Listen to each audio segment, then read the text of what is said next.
On the day of his impending execution, a notorious serial killer undergoes a psychiatric evaluation, during which he asserts his identity as a supernatural entity and predicts that before their encounter concludes, the psychiatrist will perpetrate 3 homicides.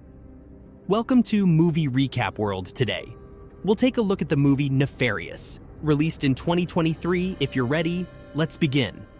A psychiatrist named Dr. Alan Fisher anxiously paces his office. After finalizing his will, he takes his own life by leaping off the roof of the building. Looks like Dr. Alan Fisher wanted to take his patients' therapy sessions to new heights.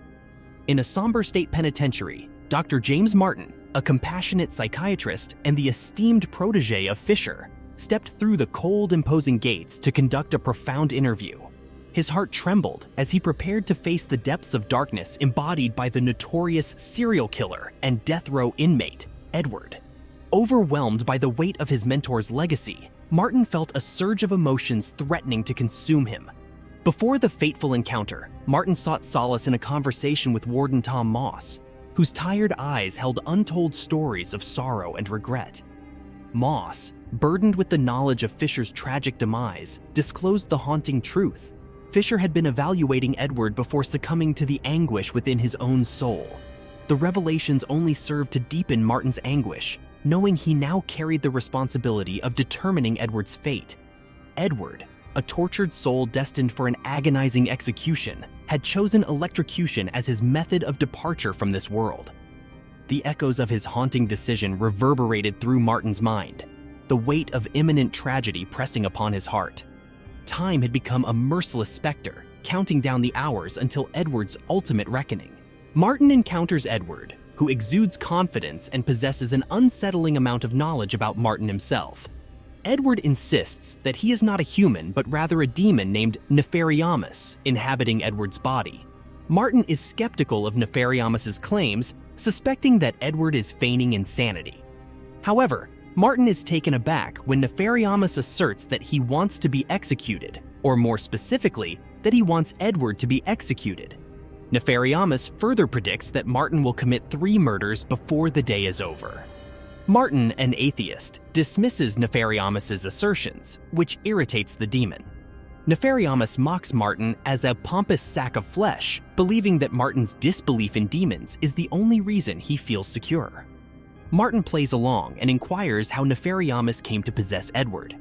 NEFARIOUS explains that he started tempting Edward to commit minor sins at a young age, and eventually communicated with him through an Ouija board that Edward received as a Christmas gift.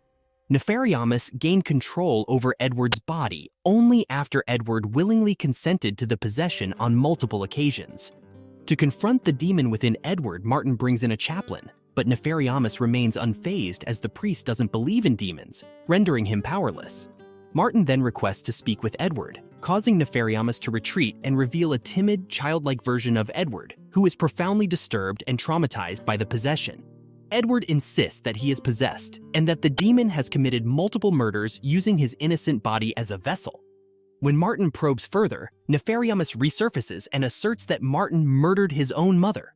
Taken aback by NEFARIOUS's knowledge, Martin vehemently denies the claim, explaining that his mother was terminally ill and her euthanasia was a difficult decision made on his part. When NEFARIOUS implies that Martin orchestrated his mother's euthanasia to inherit her substantial wealth, Martin becomes furious and contemplates ending the meeting, but ultimately changes his mind.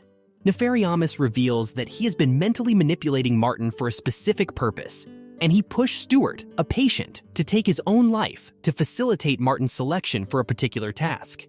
Despite NEFARIOUS's explanations, Martin remains skeptical. The demon then reveals that he knows Martin's girlfriend is pregnant and that she is terminating the pregnancy due to Martin's threats of breaking up to avoid fatherhood. NEFARIOUS explains that Martin can save his unborn child with a simple phone call within a limited time frame, but Martin refuses, convinced that NEFARIOUS is bluffing and asserting that the decision lies with his girlfriend.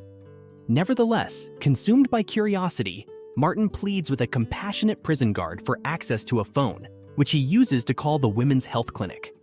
Upon making the call, he discovers that his girlfriend has just completed the abortion. A prison guard asks Edward what he desires for his last meal before execution.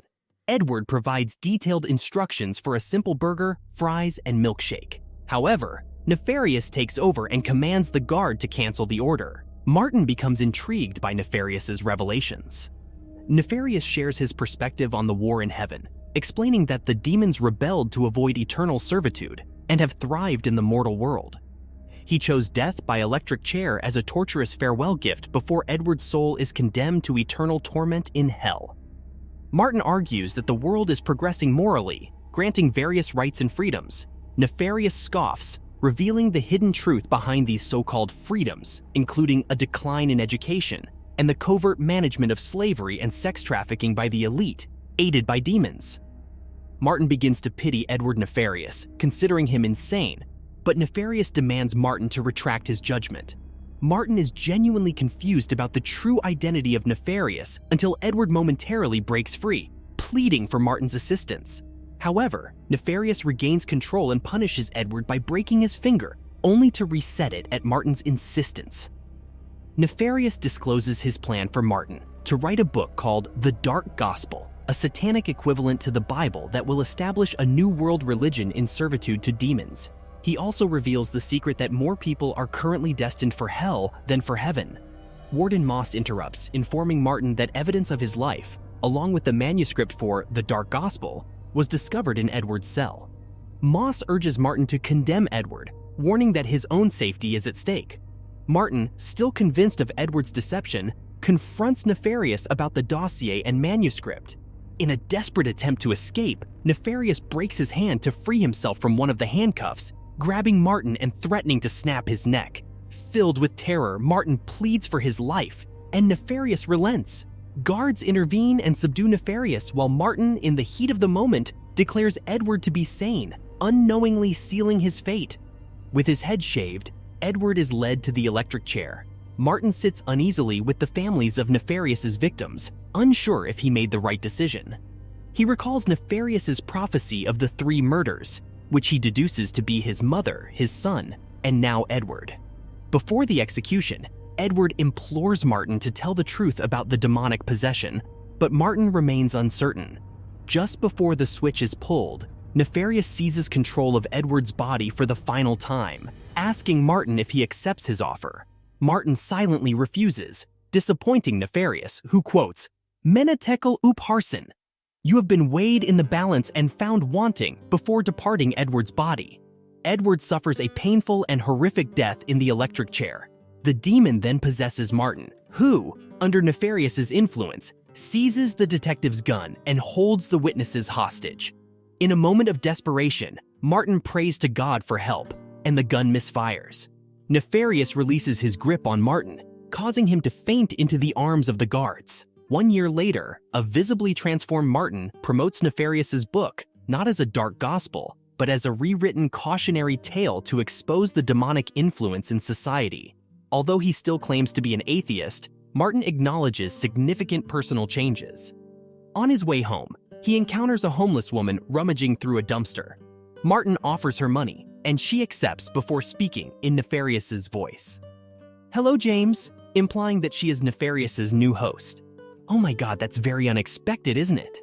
The screen fades to black as Nefarious's sinister laughter echoes in the background. And here we come to the end of the movie. If you like the content, don't forget to like the video and subscribe, and we'll see you in the next video.